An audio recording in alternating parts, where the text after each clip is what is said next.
இயேசுவுக்கே புகழ். இன்று நம்முடைய தியானத்தின் 10வது நாள்.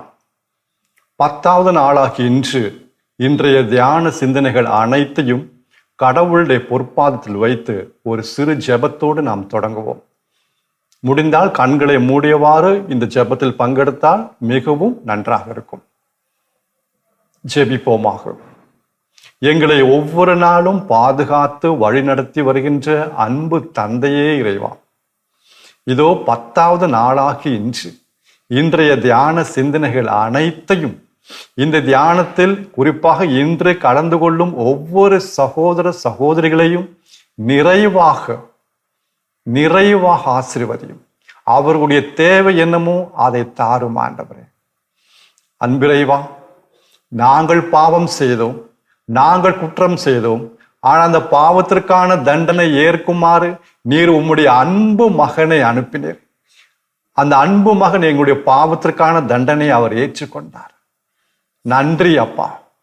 ஆனால் அதே வேளையில் நாங்கள் எங்களுடைய பாவங்களை வெறுத்து ஒவ்வொரு நாளும் பாவத்தை வெறுத்து வாழவும், அதே வேளையில் உம்மை இன்னும் அதிகமாக அன்பு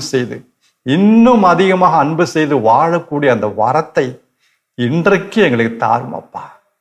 இந்த மன்றாட்டுகள் எல்லாம் எங்கள் ஆண்டவராகிய இயேசு கிறிஸ்து வழியாக உம்மை மன்றாடுகிறோம். ஆமென். இறை இயேசுவில் அன்பார்ந்த சகோதர சகோதரிகளே, இன்று முதல் நாம் ஒரு புதிய பகுதியை தொடங்குகிறோம். இது 4வது பகுதி. இந்த தியானத்தை பல பகுதிகளாக பிரித்துள்ளோம். இப்பொழுது நாம் தொடங்குவது 4வது பகுதி. இந்த தியானத்தின் மைய கருத்து என்ன? ஆண்டவராகிய இயேசு கிறிஸ்துவின் சிலுவை மரணம். சிலுவை மரணம் என்று சொல்லும்போது அது மட்டுமல்ல, அதோட சிலுவை மரணமும் அவருடைய அடக்கமும் அவருடைய உயிர்ப்பும் அதில் அடங்கி உள்ளது. எனவே நான் சிலுவை மரணம் என்று சொல்லும்போது அந்த சிலுவை மரணம் மட்டும் எடுக்காதீங்க, இந்த உயிர்ப்பும் அதில் வரும். ஏன்னா அப்பதான் முழுமையாகும். ஆக இந்த இயேசுவின் சிலுவை மரணத்தை பற்றி நாம் தியானிக்கும் பொழுது பல பகுதிகளாக தியானத்தை பிரித்து இயேசுவின் சிலுவை மரணத்தின் வழியாக நாம் பெற்றுக்கொள்கின்ற ஆசீர்வாதங்களும் அதன் வழியாக நாம் நம்முடைய கிறிஸ்தவ வாழ்வு என்ன என்று ஆராய்ந்து வருகிறோம். சென்ற பகுதியில் 3வது பகுதியில் உண்மையான கிறிஸ்தவ வாழ்வு என்ன என்பதை நாம் ஆழமாக தியானித்தோம். அது முக்கியமான பகுதி. ஆனால் நாம் எங்க முடித்தோம் என்றால் அருள்.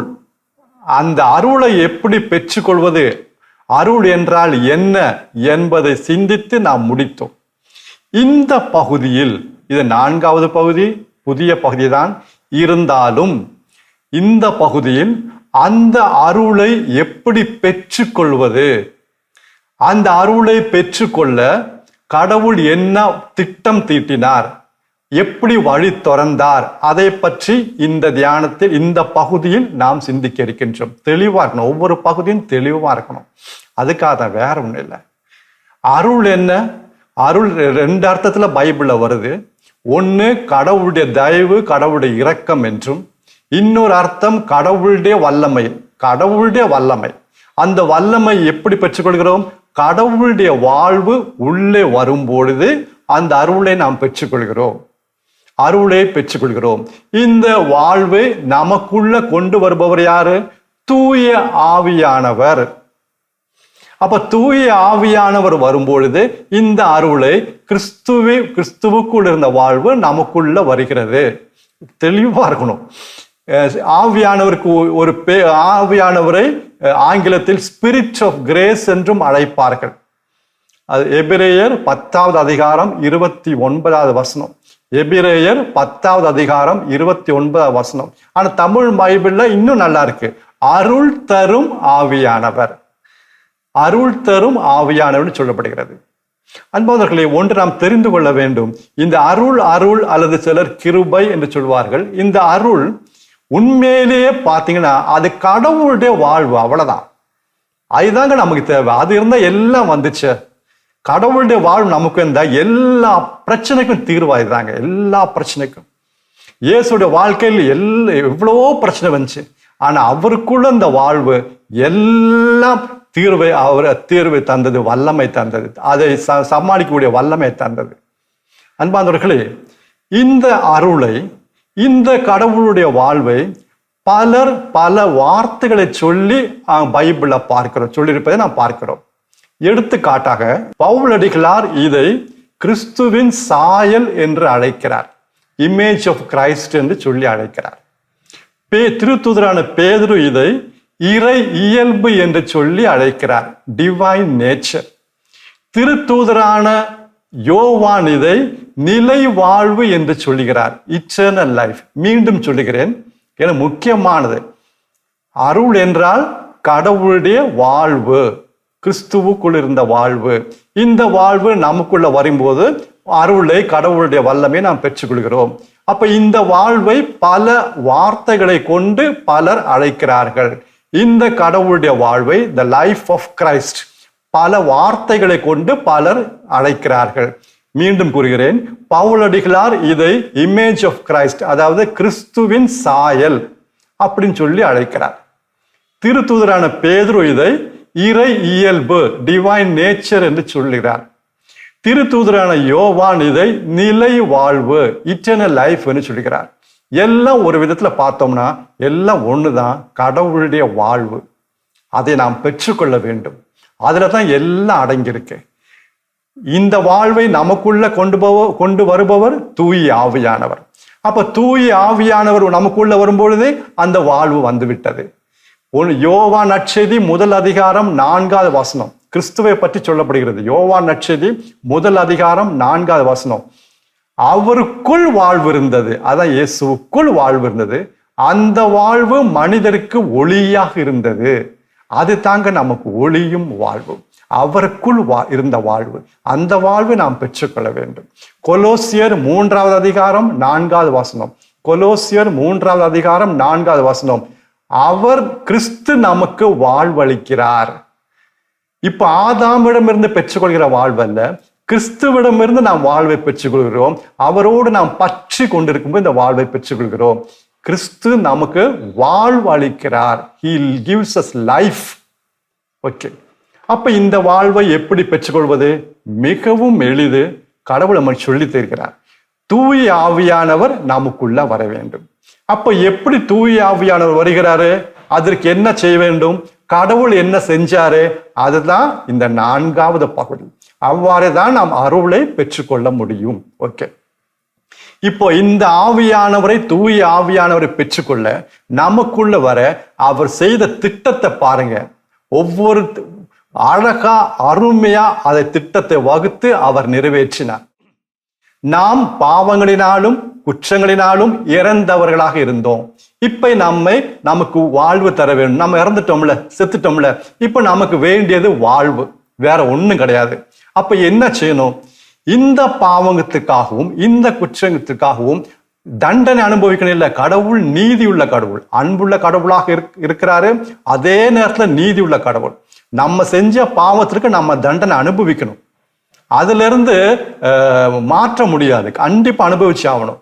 அப்ப கடவுளை செஞ்சாரு, அவரே மனிதனாக வந்து அந்த பாவத்திற்காக தண்டனை அவர் ஏற்றுக்கொள்கிறார். ஏன்னா அவர் நீதி உள்ள கடவுள், நீதி உள்ள கடவுள். அப்ப இந்த தண்டனை என்ன? அது தான் இப்ப பார்க்க போகிறோம். என்ன தண்டனை அவர் ஏற்றுக்கொண்டாரு? ஏன்னா பலரும் அந்த இயேசுடைய உடல் மரணம், அந்த அவர் பாடுபட்டது, சாட்டையால் அடைத்தது, ஆணியால் அடித்தது, இதை மட்டும் தான் பார்க்காங்க தவிர உண்மையிலேயே அவர் என்ன தண்டனை, பாவத்திற்கான தண்டனை என்ன அவர் ஏற்றுக்கொண்டார் என்பதை நாம் தியானிக்க வேண்டும். அவர் கெத்சமனி தோட்டத்தில் இருந்த பொழுது, தந்தையே கூடுமானால் இந்த துன்ப கிண்ணம் என்னை விட்டு அகலட்டும் என்று ஜெபித்தார். அப்ப அந்த துன்ப கிண்ணம் என்ன என்று பார்க்க வேண்டும். பலர் அல்லது நானும் ஒரு காலத்தில் இந்த துன்ப கிண்ணம் என்றால் இயேசுடைய உடல் ரீதியான பாடுகளும் மரணம் என்று தான் நினைத்தேன். ஆனா உண்மையிலேயே அந்த துன்ப கிண்ணம் என்ன? அதை நினைக்கும் போதெல்லாம் அவருடைய உடல் ரத்தம் வேர்வையாக கீழே சொட்டு சொட்டா விழுந்துச்சு. அவ்வளோ அச்சம், உள்ளத்தில் கலக்கம், ஒரு விதமான கலக்கம். அதை நினைக்கும் போதெல்லாம் ரத்தம் வேர்வையாக குட்டுது. அப்ப என்ன அப்படி ஒரு இது? அவர் உடல் ரீதியான மரணத்திற்கு பயப்படல, அவர் பயப்படல. ஆனா வேற என்னமோ, அது என்ன அந்த துன்ப கிண்ணம்? அன்பான சகோதர சகோதரிகளே, அவர் இந்த பூமியில் வாழ்ந்த காலத்திலும் இந்த பூமிக்கு வருவதற்கு முன்னதாகவும் அவருக்கும் தந்தைக்கும் ஒரு நெருக்கமான ஐக்கியம் இருந்தது. அது எந்த வார்த்தையிலும் சொல்ல முடியாது, சொல்லித்தர முடியாது. அந்த நெருக்கமான நட்புறவு ஐக்கியம் அவர் பூமிக்கு வந்த பிறகு கூட அந்த ஐக்கியம் இருந்துச்சு, நட்புறவு இருந்துச்சு. ஆனா முதல் முறையாக அந்த ஐக்கியம், அந்த நட்புறவு துண்டிக்கப்பட போகிறது, கட்டாவ போகிறது. அதை நினைக்கும் போதெல்லாம் ரத்தம் சுட்ட அப்படியே வியர்வாக கீழே விழுந்தது. அன்பான சகோதரர்களே, நமக்கு தான் இந்த உறவு நட்புறவு பெருசா தெரியல. ஆனா இயேசுக்கு அது மட்டும்தாங்க வாழ்வு. தந்தையோடு இணைந்திருப்பது முதல் முறையாக அவருக்கும் தந்தைக்கும் உள்ள அந்த நட்புறவு ஐக்கியம் துண்டிக்கப்படுவதுதான் அந்த தண்டனை. அது அவரால் ஏற்றுக்கொள்ள முடியவில்லை. ஆனாலும் அவர் ஜெபித்தார், தந்தையே என்னுடைய விருப்பம் அல்ல, உம்முடைய விருப்பம். ஏன் அப்படி ஜெபிச்சாரு? என்னையும் உங்களையும் அவர் நினைத்து பார்த்தார். அந்த துன்ப கிண்ணம் குடிக்கலைன்னா நம்மளுடைய வாழ்வு என்னங்க? சாக்கடை, அழிவு. ஆடு மாடு கோழி செத்து போற மாதிரி, செத்து அவங்க ஒண்ணு கிடையாது, அவ்வளவுதான் முடிஞ்சு. அந்த மாதிரி அழிந்து போயிருப்போம், ஒண்ணுமே கிடையாது. நம்மையும் உங்களையும் என்னையும் நினைத்து பார்த்த பொழுது, ஐயோ தந்தையே, என்னுடைய விருப்பம் அல்ல, உம்முடைய விருப்பம் நடக்கட்டும். இல்லைன்னா இந்த ஜோசப்பு நரகத்துக்கு போயிடுவான், இந்த அம்மா நரகத்துக்கு போயிடும், அனைவரும் நரகத்துக்கு போயிடுவாங்க. ஏன்னா அனைவரும் பாவம் செய்து கடவுளுடைய மேன்மையை இழந்து விட்டோம். அன்பான சகோதர சகோதரிகளே, அவர் அந்த துன்ப கிண்ணத்தை குடிக்க தயாரானார். ஒவ்வொரு முறையும் நற்செய்தியை வாசிச்சு பாருங்க, கடவுளை தந்தை என்று அழைத்தார். தந்தை நட்புறவு விரிஞ்சு. ஆனா சிலுவையில் அந்த தண்டனை, நம்முடைய பாவங்கள்லாம் அவர் மீது சுமத்தப்பட்ட பொழுது, அந்த பாவத்திற்கு தண்டனை பெறும் பொழுது அவர் கதறி அழுதது, தந்தையே என்று அல்ல, கடவுளே, என் கடவுளே, ஏன் என்னை கைவிட்டீர்? தந்தை கைவிட்டுட்டாரு, போயிட்டாரு, நட்புறவு துண்டிக்கப்பட்டு விட்டது. தந்தை அல்ல, இப்ப கடவுள் நீதிபதி. கடவுள் இப்ப நீதிபதி. அன்பான சகோதரிகளே, அவர் துடித்தார், அவர் தந்தையால் கைவிடப்பட்டார். எனவேதான் அந்த வார்த்தை, என் கடவுளே, என் கடவுளே, ஏன் என்னை கைவிட்டீர்? இந்த கைவிட்டு வார்த்தை நல்லா நம்ம சிந்திக்கணும், தியானிக்கணும். இப்போ ஒரு தந்தையும் மகனும், இப்போ ஒரு சின்ன பையன், ஒரு 2, 3 வயசு 4 வயசு பையன் அப்பாவோட கையை பிடிச்சிட்டு ஒரு இடத்துக்கு போறாங்க. ஒரே கூட்டம், ஒரு திருவிழான்னு வச்சுக்கோங்க. ஒரு திருவிழாவில் அப்பாவோட கையை பிடிச்சி இந்த பையன் போறான். அப்பாவோட கையை நல்லா இருக்கவன் பிடிச்சிருக்கான். இல்ல அப்பா அவனுடைய கையை பிடிச்சிருக்காப்ல வச்சுக்கோ. அப்பா அவனுடைய கையை பிடிச்சிருக்காங்க. 3 வயசு 4 வயசு அப்பா அவனுடைய கையை பிடிச்சிருக்காரு. இப்போ இந்த பையன் தெரியாம கை விட்டுட்டு போனா அது வேற, அப்பா அவனை தேடிட்டு வருவாரு. இந்த பையன் தெரியாம அப்பாவோட கையை விட்டு கூட்டத்துல எங்கேயாவது போனா அப்பா கண்டிப்பா தேடுவாரு, அது பிரச்சனை இல்லை.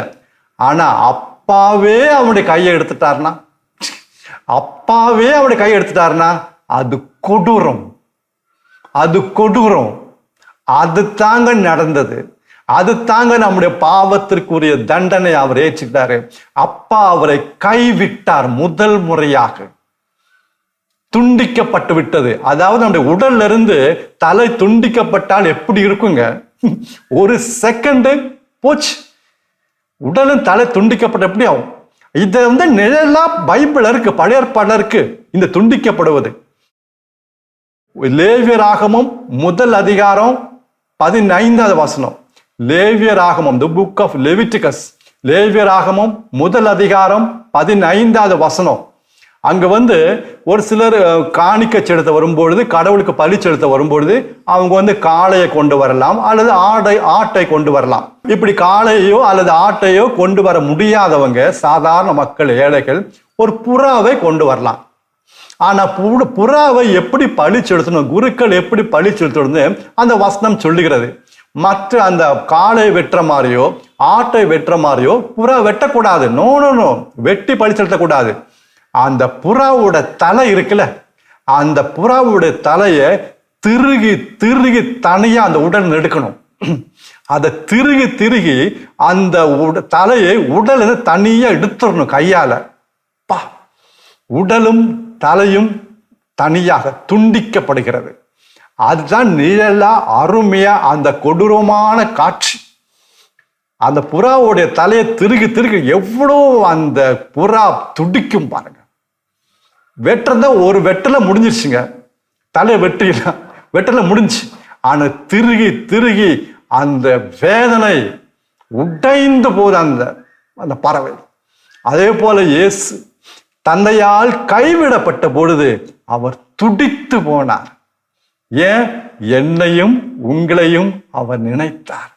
அந்த அன்பு நாம் அந்த வாழ்வை பெற்றுக்கொள்ள வேண்டும் என்பதற்காக, அந்த இறை இயல்பை பெற்றுக்கொள்ள வேண்டும் என்பதற்காக, அந்த நிலை வாழ்வை பெற்றுக்கொள்ள வேண்டும் என்பதற்காக, அந்த அருளை பெற்றுக்கொள்ள வேண்டும் என்பதற்காக அவர் அந்த தண்டனை ஏற்றுக்கொள்ள முன் வந்தார். அன்பார்ந்த சகோதர சகோதரிகளே, இந்த துன்ப கிண்ணம் நமக்காக அவர் குடித்தார். அன்பார்களே, பாவத்தை சிறிதாக, ஒரு எளிதாக, ஒரு சின்ன விஷயமா எடுத்துக்க கூடாதுங்க. சின்ன விஷயம், பாவத்தை ரொம்ப சீரியஸா இருக்கணும். அது கடவுளுடைய பார்வையில் மிகவும் கொடூரமானது. முன்பெல்லாம் பழைய ஏற்பாட்டுல பாவம் செஞ்ச சில குறிப்பிட்ட பாவத்தை செஞ்ச கல்லை எரிந்து கொள்ள வேண்டும் என்று சொன்னார்கள் கடவுள். அவன் கல்லை எரிஞ்சு அவனை கொலை செய்ய வேண்டும். ஏன்னா அவங்களுடைய பாவம் எவ்வளவு மோசமானது தெரியாது. அதை சொல்லித்தர, பாவம் எவ்வளவு கொடூரமானது என்று சொல்லித்தர கடவுள் அப்படி சொன்னார். கடவுள் நிறைய பேர் கேட்கிறாங்க, ஏன் பழைய ஏற்பாட்டுல கல்ல இருந்து கொலை செய்ய சொல்றாரு, அவ்வளவு கொடூரமான கடவுள்? புதிய ஏற்பாட்டுல அப்படி இல்லையே, கடவுள் வேறையா? இல்ல, பழைய ஏற்பாட்டு கடவுளும் புதிய ஏற்பாட்டு கடவுளும் ஒண்ணுதாங்க. அப்படியே புதிய ஏற்பாட்டுல பாவம் செஞ்ச கல்ல இருந்து கொலை செய்ய சொல்லவில்லை. ஏன்னா இங்க பாவம் எவ்வளவு கொடூரமானது காட்ட கல்ல இருந்து கொலை செய்ய வேண்டாம், அந்த சிலுவையை பார்த்தா போதும். அந்த சிலுவையை பார்த்தா போதும். அதுல இருந்து தெரிஞ்சுக்கலாம் கடவுள் பாவம் எவ்வளவு கொடூரமானது. கல்ல இருந்து கொலை செய்வதை விட கொடூரமானது இந்த பாவம். தந்தையால் கைவிடப்பட்ட அந்த என்னுடைய பாவத்தினால, உங்களுடைய பாவத்தினால. அன்பான சகோதர சகோதரிகளே, இந்த செய்தியிலிருந்து இந்த பாவம் எவ்வளவு கொடூரமானது நீங்களும் நானும் தெரிஞ்சுக்கணும். இந்த பாவத்தை வெறுக்க நாம் முன் வர வேண்டும். நாம் இதற்கு ஒரு தீர்மானம் எடுக்க வேண்டும். ஒரு சிலர் கேட்பாங்க, அப்படி இந்த பாவம்னு நீங்க சொல்றீங்களே ஃபாதர், அப்படி என்னத்தான் பாவம் நாங்க செய்யறோம்? ஏன் இப்படி எப்பவுமே பாவம் சொல்றீங்க? அப்படி என்னத்தான் பாவம் செய்யறோம்? ஒரு சிலர் அப்படியே செய்யலாம். நாங்க என்ன கொலை பண்றோமா? நாங்க என்ன கொள்ளை அடிக்கிறோமா? நாங்க என்ன ஒவ்வொரு நாளும் போய் விபச்சாரம் பண்றோமா? நாங்க என்ன ஃபாதர் ஏதோ கோவப்படுறோம், இல்ல எரிச்சல் வருது, இல்ல எப்பயாவது ஒரு முறை தகாத வார்த்தை வாயில வந்துருது, நாங்க சொல்றது இல்லை, அது தானா வருது. இந்த மாதிரி விட்ட வேற என்ன பாவம் நாங்க செய்யறோம்? அன்பானவர்கள், நல்ல கேள்வி. எனக்கு இந்த மாதிரி கேள்வி எல்லாம் வரும்போது ரொம்ப பிடிக்கும். ஏன்னா இதெல்லாம் ஒரு காலத்துல நான் கேட்டது. அப்படி என்னத்தான் பாவம் செய்யறோம்? இதெல்லாம் ஒரு பாவமா? கோவப்படுறதோ அல்லது ஏதாவது சும்மா எரிச்சல் படுறதோ, மௌன விரதம் எடுக்க, ஏதாவது சொன்னா அப்படியே சோர்ந்து போயிருக்கிறது, பேசாம இருக்கு, இதெல்லாமா பெரிய பாவம்? அன்பான சகோதர சகோதரிகளே, ஆதாம் என்னங்க பாவம் செஞ்சாரு? அவர் செஞ்ச பாவம் என்ன பாவம்? நல்லா யோசிச்சு பாருங்க. கடவுள் எனக்கு காட்டினாரு. ஏன்னா இந்த மாதிரி கேள்வி எல்லாம் வரும்னு தெரியும், அதனால கடவுள் எனக்கு காட்டினாரு. அன்பானவர்களே, கடவுள் என்ன சொன்னாரு? ஏப்பா ஆதாம், எல்லா மரத்தோட கனி நீ சாப்பிடலாம், ஒரு மரத்தோட கனி மட்டும் நீ சாப்பிடாத, அவ்வளவுதான். நீங்க யோசிச்சு பாருங்க. வீட்டுல நீங்க ஏதாவது பலகாரம் செஞ்சு வைக்கிறீங்க, ஒரு முறுக்கு சுட்டு வைக்கிறீங்க, ஒரு பாத்திரத்துல முறுக்க சுட்டு வைக்கிறீங்க. உங்க பையனை கூப்பிட்டு, சின்ன பையன் ஒரு 5 வயசு 6 வயசு 7 வயசு பையன், அவனை கூப்பிட்டு சொல்றீங்க, உன் மகனை பார்த்து சொல்றீங்க, டேய் முறுக்கு சுட்டு வச்சிருக்கேன், நாளைக்கு கெஸ்ட் எல்லாம் வராங்க, விருந்தாளிலாம் வராங்க, இதெல்லாம் நீ எடுக்கக்கூடாது, இப்ப எடுக்காது, அவங்க போயிட்டு போற எடுத்துக்கலாம், இப்ப நீ எடுக்க கூடாதுடா அப்படின்னு சொல்றீங்க. ஆனா என்னமோ அவன் உங்களுக்கு தெரியாம ஒரு முறுக்கு எடுத்துட்டான், சாப்பிட்டுட்டான். நீ சாப்பிடாதேன்னு சொன்னா இவன் சாப்பிட்டான். உடனே இவனை வீட்டை விட்டு வெளியே அனுப்புவீங்களா? டேய் நான் முறுக்கு நீ எடுக்கக்கூடாதுன்னு சொன்ன, நீ கட்டளை மீறிட்ட, நீ சாப்பிட்டுட்ட, இன்னையில இருந்து நீ வீட்டுல இருக்கக்கூடாது போ அப்படின்னு சொல்லுவீங்களா? இல்ல, சொல்ல மாட்டோம். நமக்கு இது பெரிய விஷயம் கிடையாது. ஆனா ஆதாம் அந்த உணவை, அந்த கனியை சாப்பிட்ட பிறகு கடவுள் ஆதாமை பார்த்து சொன்னது, இனி இந்த ஏதேன் தோட்டம் இருக்கக்கூடாது, கெட் அவுட், வெளியே போ. அது எவ்வளவு பெரிய காரணம் உனக்கு தெரியாது. இதனால என் மகன் துடிக்க போறான், என் அன்பு மகன் துடிக்க போறான். அன்பானுடைய பாவம் எவ்வளவு கொடூரமானது. அந்த ஒரு கனியை சாப்பிட்டதுனால உலகத்துல இன்னைக்கு ஏகப்பட்ட பிரச்சனை, எல்லா பிரச்சனையும் காரணம் அந்த ஒரு செயல் தான். ஒரு பழத்தை சாப்பிட்டார். விபச்சாரம் பண்ணல, கொலை பண்ணல, கொள்ளை அடிக்கல, யாரும் ஏமாத்தல, யாருக்கும் துரோகம் பண்ணல, ஒரு கனியை சாப்பிட்டார். கடவுளுடைய கட்டளை ஒரு கட்டளை மீறிட்டார். இன்னைக்கு இடி மின்னல்னால நிறைய பேர் சாவுறாங்க. புயல் காற்றினாலும், கடல் கொந்தளிப்பினாலும், சுனாமினாலும் பலர் இறந்து போகிறார்கள். பாம்பு கடிக்குது, புலி சிங்கம் யானை தாக்குது, மக்களை கடிக்குது, தாக்குது. உடல்ல எவ்வளவு பிரச்சனை, உடல்ல எவ்வளவு வியாதி, எல்லாம் அங்கிருந்தாங்க. ஏன் கணவன் மனைவி சண்டை போடுறாங்க? எல்லாம் அதனால தாங்க. ஏங்க குடும்பத்துல ஏகப்பட்ட பிரச்சனை, ஏமாத்துறது, நடிப்பு, எல்லாம் அதனால தாங்க. ஏங்க ஒரு நாடு இன்னொரு நாடோட சண்டை போடுது? ஏன் போரு, உலக போரு, முதல் 2வது ஏன் இப்படி வருது? எல்லாம் ஒரு கனியை சாப்பிட்டாருங்க. ஆதாம் சாப்பிட்டதுனால விளைவுங்க, வேற ஒண்ணும் இல்லைங்க. ஏங்க நாம உடல் ரீதியான மரணம், ஏன் சாவை பார்த்து பயப்படுறோம்ல? ஏன் சாவு, ஏன் இந்த மரணம் எப்படி வந்துச்சு? ஒரு பழத்தை சாப்பிட்டாருங்க. உலகத்தில் இருக்கிற எல்லா பிரச்சனைக்கும், எவ்ரி ப்ராப்ளம், எல்லா பிரச்சனைக்கும் ஒரு காரணம், ஆதாம் ஒரு பழத்தை சாப்பிட்டார். அதனால தயவு செய்து நாங்க என்னத்தான் பாவம் செய்யறோம்? நாங்க என்ன பெரிய பாவம் செய்யறோம்? நாங்க என்ன ஒரு சின்ன லைட்டா கோவப்பட்டோம், இல்ல எரிச்சல் பட்டோம், இல்ல பார்க்காத ஒண்ணு ஜஸ்ட் அப்படியே பார்த்துட்டோம், இல்ல பேச கூடாத ஒண்ணு ஜஸ்ட் அப்படியே வாயில வந்துருச்சு, இதுல என்ன அப்படின்னு தயவு செய்து சொல்லாதீங்க. அப்பவே இந்த பாவத்தை நினைச்சு பாருங்க, இந்த பாவத்தை நினைச்சு பாருங்க. கடவுள் அது ஒரு நிழலா வச்சிருக்காரு, நம்ம காட்டுறாரு, அந்த சம்பவத்தை அவர் காட்டுறாரு. தயவு செய்து அன்பான சகோதர சகோதரிகளே, நம்முடைய பாவத்திற்காக அவர் தண்டனை ஏற்றார். அவர் தண்டனை ஏற்றார். அந்த தண்டனை ஏற்றதான் முதல் படி. இந்த அருளை பெற்றுக்கொள்வதற்கு, தூய ஆவியானவரை பெற்றுக்கொள்வதற்கு முதல் படி, முதல் காரியம் அவர் செஞ்சது. நம்ம இறந்து கிடக்கிறோம், இந்த இறந்தவனுக்கு வாழ்வு வேணும், உயிர் வேணும். அப்ப இந்த தண்டனை, பாவத்துக்கான தண்டனை அவர் ஏற்றுக்கொள்ளணும். அதை ஏற்றுக்கொண்ட பிறகுதான் நமக்கு அந்த உயிர் கிடைக்கும், வாழ்வு கிடைக்கும். முதல் காரியம் அவர் செய்தது இதாங்க, இயேசுவின் சிலுவை மரணம். அந்த துன்ப கிண்ணத்தை நினைக்கும் போதெல்லாம் அவர் வேதனைப்பட்டார். ஆனா உங்களையும் என்னையும் நினைத்த பொழுது, தந்தையே என்னுடைய விருப்பம் அல்ல உம்முடைய விருப்பம் சொன்னார். இதை நினைக்கும் பொழுது, இந்த செய்தி நம்முடைய உள்ளத்தை ஊடுருவும் பொழுது, பாவத்தை வெறுக்கக்கூடிய அந்த சக்தி, அந்த அருள், வெறுக்கக்கூடிய அந்த வல்லமை தூய ஆவியானவர் இன்றைக்கு நாளைக்கு அல்ல நமக்கு தருவார். எப்ப தருவார்? நாம் அதற்காக ஏங்கணும், அதற்காக ஜெபிக்கணும். தூய ஆவியானவரே, இன்றைக்கு இப்பொழுது என்னுடைய வாழ்க்கையில் இருக்கின்ற ஒவ்வொரு பாவத்தை வெறுக்க, அவாய்டு பண்றது இல்லை. நம்ம அவாய்டு பண்றது வேற, வெறுக்கிறது வேற. Avoiding is different from hating. நம்ம அவாய்டு பண்றோம், நமக்கு ஆசை இருக்கு, ஆனா அவாய்டு பண்றோம். இது தப்பு, அவாய்ட் பண்றோம். நோ, வெறுக்க வேண்டும். அப்படிதான் இயேசு கிறிஸ்து இந்த உலகத்தில் வாழ்ந்தார், பாவத்தை வெறுத்தார். எபிரேயர் 1:9, அவர் நீதியை நேசித்தார், அநீதியை வெறுத்தார். எனவே அவர் தூய ஆவியால், ஆனந்தத்தின் தைலத்தினால் அபிஷேகம் செய்யப்பட்ட ஒரு காரணம், அவர் நீதியை நேசித்தார், அநீதியை வெறுத்தார். Hated evil. நிச்சயமா தூய ஆவியார் அந்த பாவத்தை வெறுக்கக்கூடிய சக்தி இன்றைக்கு தருவார், நாளைக்கு அல்ல. நாளை மறுநாள் அல்ல, தியானம் முடியும் போதில்லை, இன்றைக்கு தருவார். எப்படி இதை உறுதியா சொல்றேன்னு பாக்குறீங்களா? தெரியுமா என்ன காரணம்னு? ஒரே ஒரு காரணம், இதுவே தகுந்த காலம்.